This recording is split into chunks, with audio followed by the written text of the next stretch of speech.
Ang mga aralin sa video na ito ay una, alamin natin ang kahulugan ng mga piling salita na ginamit sa akda sa ating talasalitaan. Ikalawa, basahin natin ng sabay-sabay ang sanaysay na pagsusuri sa dulang musikal na Mabining Mandirigma ng Tanghalang Pilipino na isinulat ni Joel Costa Malabanan. Ikatlo, mga mahahalagang tanong pagsusuri ukol sa akda at gabay na sagot.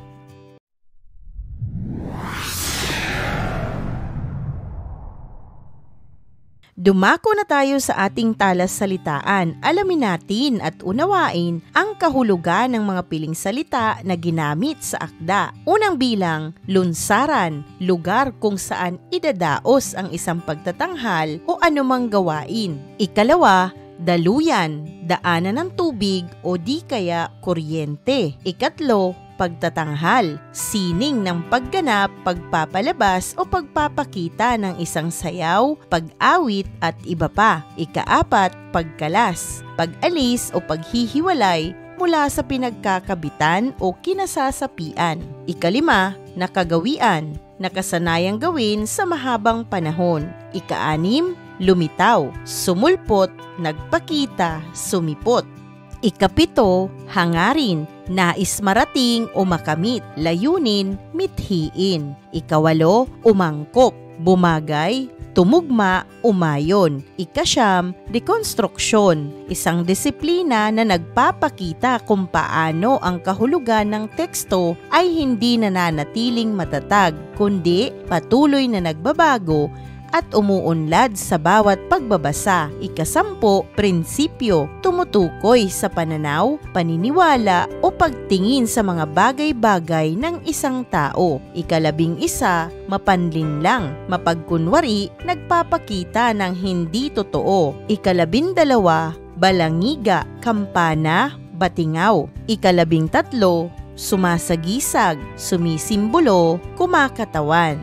Ikalabing-apat, himagsikan, revolusyon, pag-aalsa o pagre-rebelde. Ikalabing-lima, otonomiya, hindi sentralisado, kalagayan o kakayahan ng isang individual o grupo na gumawa ng sariling desisyon at maging malaya sa kontrol o impluwensya ng iba. Ikalabing-anim, pakikibaka, pagkilos at pagtutol, pagharap sa hamon. Ikalabing-pito, parlamentaryo, uri ng pamamahala sa gobyerno kung saan ang ehekutibo, tagapagganap at lehislatibo, tagapagbatas ay pinagsama. Ikalabing-walo, mabatid, malaman, matukoy, maunawaan o maintindihan. Ikalabing-siyam, mangmang, walang alam, kulang o limitado ang kakayahan. Ikadalawampu, pinapahintulutan, pinapayagan, binigyan ng permiso. Basahin na natin ang pagsusuri sa dulang musikal na Mabining Mandirigma ng Tanghalang Pilipino. Ito ay mula kay Joel Costa Malabanan, ika-27 ng Pebrero, taong 2016. Ang ating babasahin ay isang halimbawa ng tekstong persuasive. Ito ay pagsusuri na nilikha ni Joel Costa Malabanan noong taong 2016. Ang steampunk bilang lunsaran ng pagtatanghal, kakaiba at malikhain ang disenyong pamproduksyon na aking nasaksihan sa tanghalang Aurelio Tolentino sa CCP kanina kasama ang aking asawa at anak na si Raha. Mula pa ito sa set design ni Tom Imaw na isang mahusay na iskultor, pintor at multimedia visual artist. Kaya pala sa labi ng CCP ay naroon din ang isang exhibit ng kanyang mga likha. Post-structuralism at postmodern ang atake ng kanyang obra na nakatulong upang maging kaakit-akit ang entablado para sa pagtatanghal ng Mabining Mandirigma. Ang steampunk ay nagmula sa konsepto ng Amerikanong science fiction writer na si Kevin Wayne Jeter at nabuo noong taong 1980. Binibigyang diin nito ang paggamit ng disenyo naglalarawan ng Industrial Revolution noong ika-18 siglo. Ang ganitong estilo ay makikita sa disenyo ng entabladong likha ni Imaw na animo isang loob ng makinang ang pyesa ay gumagalaw at umiikot. Ang orasan sa gitna ng entablado ay nagsilbing daluyan ng mga historical events kaugnay ng buhay ni Mabini. Kapuri-puri ang kapangahasan ng set design hanggang sa mga costume na ginamit ni James Reyes upang bigyang buhay ang mga eksena. At ang bahaging punk ng pagtatanghal ay ang pagkala sa nakagawiang tradisyon ng paglalarawan ng mga pangyayari batay sa aktwal na kasuotan ng mga tao sa inilalarawang panahon. Sa halip na animo sepia na kulay at kasuotan sa panahon ng mga Kastila at Amerikano, gumamit ang dula ng itim na kasuotan para ilarawan ang maitim ding hangarin ng mga makasariling Pilipinong kinakatawan ni na Pedro Paterno, Felipe Buencamino at Felipe Calderon. Lumitaw na ang puting kasuotan ni Mabini ay simbolismo ng malinis niyang hangarin para sa bayan. Umangkop ang genre ng steampunk sa pagtatanghal sapagkat ang malikhaing dekonstruksyon ay nakaakit sa manonood gaya rin ng exhibit ni Tom Imaw sa labi ng CCP na nagtulak sa anak kong si Raha na magtanong kung bakit may nagpapalipad ng saranggola sa ulo ni Marcos. Sa kabilang banda, ang ganitong estilo ng steampunk design ay maaaring magdulot ng kalituhan sa mga manunood, lalo pa kung hindi naman nila batid ang kasaysayan, sapagkat ang mga malikhaing disenyong malayo sa realidad ng buhay ay maaaring maging sagabal sa pag-unawa sa daloy ng kwento sa buhay ni Mabini. Bagamat ang dialogo ng dula ang bumubuhay sa dula, ang historical na akda ay inaasahang magtatangkang ipakita sa manonood ang tunay na larawan ng lipunang ginalawan ni Mabini. Sa kaso ng Mabining Mandirigma, natugunan naman nito ang pagkauhaw ng mga manonood sa kakaibang set design at atake sa paglalahad na bahagi ng genre ng steampunk at masasabing naging komplemento rin ito sa paglalarawan ng kaisipan ni Mabini na sumasalungat rin sa daloy ng pag-iisip ng mga nakapaligid na persona sa pamamahala ni Aguinaldo. Ang mga dialogo, mahirap mag-isip bilang Pilipino. Ang pagkakaiba-iba ng lahing pinagmula ng mga Pilipino ay may epekto sa pagkakawatak-watak din ng prinsipyo ng mga tao sa panahon ni Mabini. Ipinakitang consistent ang karakter ni Aguinaldo sa pelikulang General Luna na napangingibabawan ng mga Pilipinong inuuna ang pansariling interes bago ang bayan. Sa kasalukuyan, papaano nga ba isusulong ng bawat Pilipino ang interes ng bayan sa gobyernong ang prioridad ng edukasyon ay labor export policy? Papaano ibibigay ang kapayapaan kung inagaw ang kalayaan sa pamamagitan ng dahas? Ang benevolent assimilation ni McKinley ay tunay na mapanlinlang. Nagtangka ang dula na ipakita ang kalupitan ng mga Amerikano sa maiikling sayaw na sumasagisag sa pagpatay, panggagahasa at pagsasamantala ng mga Amerikano. Totoong ang mga Thomasites ay naparito upang turuan ang mga Pilipino, ngunit naitago nila sa kamalayan ng ating mga ninuno ang kalupitan ng Balangiga Massacre noong taong 1901 at Buddaho Massacre noong taong 1906 kung saan daang bata at matanda ang pinaslang ng mga kano. Buhay pa ang himagsikan, kaya maaga pa upang ipagdiwang ang kanyang kamatayan. Ito ang sinabi ni Mabini kina Paterno at Buencamino noong hinihikayat siya ng dalawa na tanggapin ang otonomiyang inaalok ng mga kano. Hindi nabanggit sa dula na sa pakikibaka ni General Luciano San Miguel sa mga Amerikano noong taong 1903 ay si Mabini ang kinikilalang tagapayo ni San Miguel. Napatay ni General Luciano San Miguel noong ika-28 ng Marso, taong 1903 sa Battle of Coral na bato kung saan kasamang nasawi ang may 200 niyang tauhan. Ang dialogong ito ay angkop pa rin sa panahong ito ng pakikibaka sa korupsyon na binanggit din naman sa dulo ng dula. Ang batas ng dahas ay batas ng gubat. Bahagi ito ng pahayag ni Mabini sa fictional character na si Pepe. Parang si Pepe ay si Joven na simbolismo ng kabataan sa nobela. Ang karahasan ng mga Amerikano ay manifestasyon ng kanilang asal hayop na pakikitungo sa ating lahi. Bago napasuko si General Miguel Malvar noong taong 1902 ay minasakir din ng mga Kano ang mga Batanggenyo na nagtulak kay Malvar na sumuko. Kung ang lipunan sa kasalukuyan ay isang gubat na pinamamahalaan ng mga buwaya sa gobyerno, hindi ba dahas din ang dapat igawad sa kanila upang makamit ang katarungan? Ang di nakamit sa dahas, daanin sa batas. Inakala ni Mabini na tapos na ang digmaan. Dahil sa namatay siya noong Mayo taong 1903, hindi niya inabot ang pakikibaka ni na Macario Sakay na binitay noong Setyembre 7 taong 1907 at ni Felipe Salvador o Apo Ipe na binitay naman noong Abril 12 taong 1872. Ang parlamentaryong pakikibaka ay nagtagal pa bago nagkaroon ng resulta noong taong 1935 at sa panahon ng Commonwealth, ang mga leader na nahubog mula sa edukasyon ng mga Kano gaya ni Quezon, Osmeña at Rojas ay hindi naman talaga naghahangad ng paglaya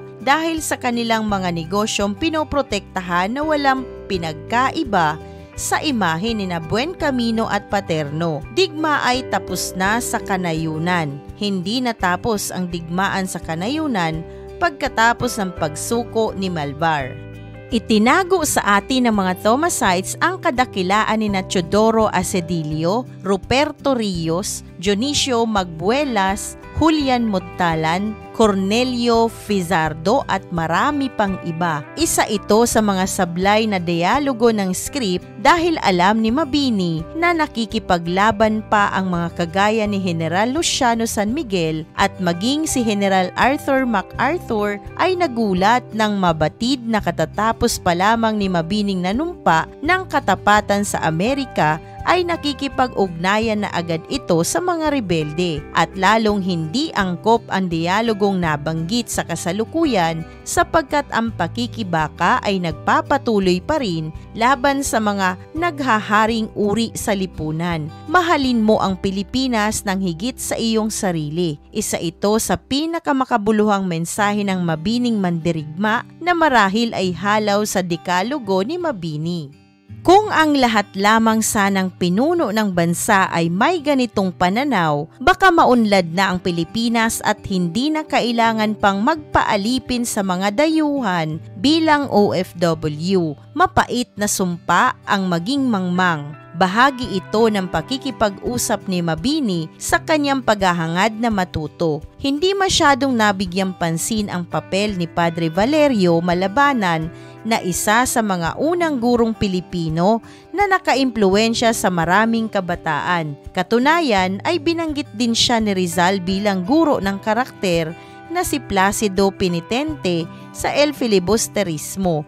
Marahil ay isang pananaliksik ang dapat gawin upang mabigyan ng hiwalay na stage play si Padre Valerio Malabanan. Totoong mapait na sumpa ang kamangmangan dulot ng relihiyon sa panahon ni Mabini na umiiral pa rin sa panahong ito ng 21st century skills. Isipin na lamang ang kamangmangan ng ilang kabataan ngayong naghahangad ng batas militar at umiidolo kay Marcos gayong hindi naman nila aktwal na naranasan ang panahon ng diktatorya. Totoong sumpa ang kamangmangan ng ating mga kababayan na pinapahintulutan pang magwagi sa eleksyon ang mga nangulimbat ng yaman ng bansa. Mga obserbasyon sa script, pagganap at musika, tunay na siksik ang pananaliksik ng script na likha ni Dr. Nicanor Tiongson. Matalas ang mga dialogo na nanunumbat pa rin sa kasalukuyang panahon. Mahusay rin ang musikang likha ni Joed Balsamo. Bilang isang musikero rin, kahanga-hanga ang paglikha niya ng melodiyang angkop sa panahon at mensahe ng liriko.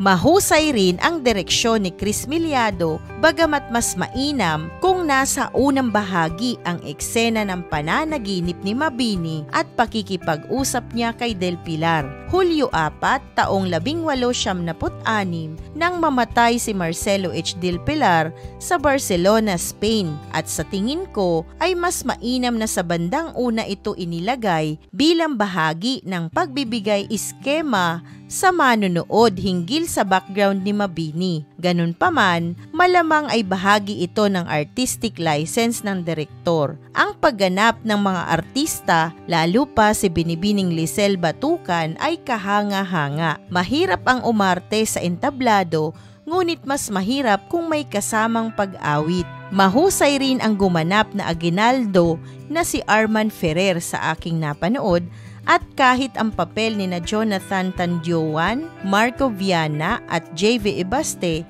bilang sina Buen Camino, Calderon at Paterno. At mahusay rin si Aldo Vencelao na una kong napanood sa Buwan at Baril.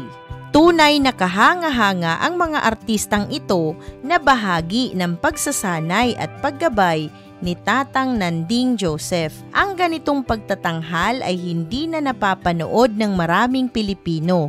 Gaano karami sana ang makakapanood kung ang 57,750 pesos na ticket sa concert ni Madonna ay ginamit na lamang sa panunood ng Mabining Mandirigma. Ang pagkabaliw ng marami sa musikang dayo tulad ng musika ni Madonna ay produkto ng Amerikanisasyon sa ating lahi sa huling 100 taon. Nasayang ang talino ni Pedro Paterno na isa sa mga unang propagandista at lumikha ng unang nobelang Pilipino noong taong 1885 na pinamagatang Ninay.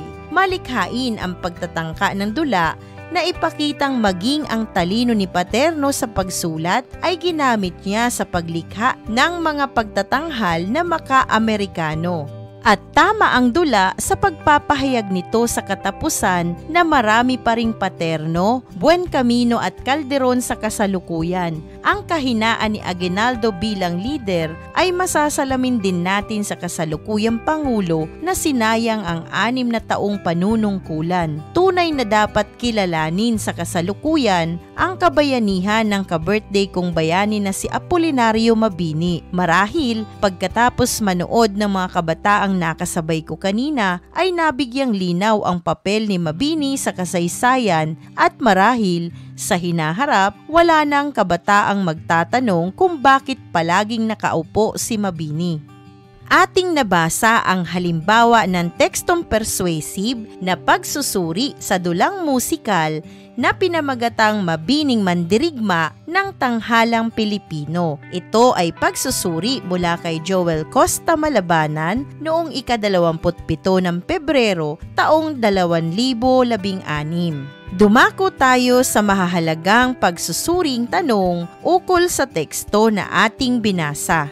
Unang tanong, tungkol saan ang binasang pagsusuri? Narito ang maaari mong maging gabay na sagot. Ang pagsusuring ito ni Joel Costa Malabanan ay napakamalaman at marapat na ipabatid sa mga Pilipino, lalo na sa mga kabataan. Ang dulang musikal na itinanghal ay naglalarawan sa ating kasaysayan. Ayon sa kanya, sa kabuuan, mahusay ang pagkakalikha mula sa disenyo ng pagganyak sa mga tao hanggang sa mga disenyo ng entablado, mga tagaganap, plat ng kwento, mga eksena, dialogo, maging ang awit sa produksyon ay umakma sa tunay na kaganapan. Ang mga naipakitang kaganapan sa dula ay nangyayari pa rin sa kasalukuyan. Kung uunawain ang pagsusuri bilang ito ay halimbawa ng tekstong persuasive, nahikayat ako sa kanyang ideolohiya na nais ipaunawa sa mga Pilipino. Tama ang kanyang tinuran at lohikal na dapat naman talaga nating pahalagahan ang ating bansa higit sa anumang mapanlinlang na gawa ng mga dayuhan o kapwa Pilipino. Laging bayan ang dapat na mauna laban sa anumang pansariling interes. Magluklok tayo ng mga pinuno ng bayan na magdadala sa atin sa kaunlaran at pagbabago. Magsuri tayo ng mga kaganapan at huwag kalimutan ang mga pangyayari sa kasaysayan. Iangat natin ang pagiging Pilipino bilang nagkakaisang lahi tungo sa kapayapaan at kaunlaran ng bansa at mamamayan. Nakapag-iisa at hindi tagasunod lamang. Tapusin na natin ang pagkaalipin ni Numan. Tayo'y isang bansa na may sariling pamamaraan upang pamunuan ang bayan. Mainam marahil kung ang sining o mga palabas na ating makikita sa kasalukuyan ay tumatalakay sa mga kasaysayan upang magbigay mulat sa maraming kabataan at magsuri ng mga pinunong ating itatanghal upang pamahalaan ang ating bayan. Ito ay mas makabuluhan kaysa sa mga banyagang palabas na mamahalin at tinatangkilik ng maraming kabataan. Ikalawang tanong, ayon sa akda, anong karahasan ang ginawa ng mga Kano sa mga Pilipino? Narito ang maaari mong maging gabay na sagot. Bukod sa pagtatanim ng kolonyal na kaisipan sa maraming kabataan sa pamamagitan ng Thomasites, naging malupit sila sa mga Pilipino na ayaw magpasakop at manumpa sa kanila, sapagkat ang tunay na kalayaan ay walang Panginoon na itinuturing upang maging sunod-sunuran lamang muli matapos ang ira ng mga Kastila. Ninais ng mga bayani na tunay na lumaya sa pang-aalipin ng mga dayuhan.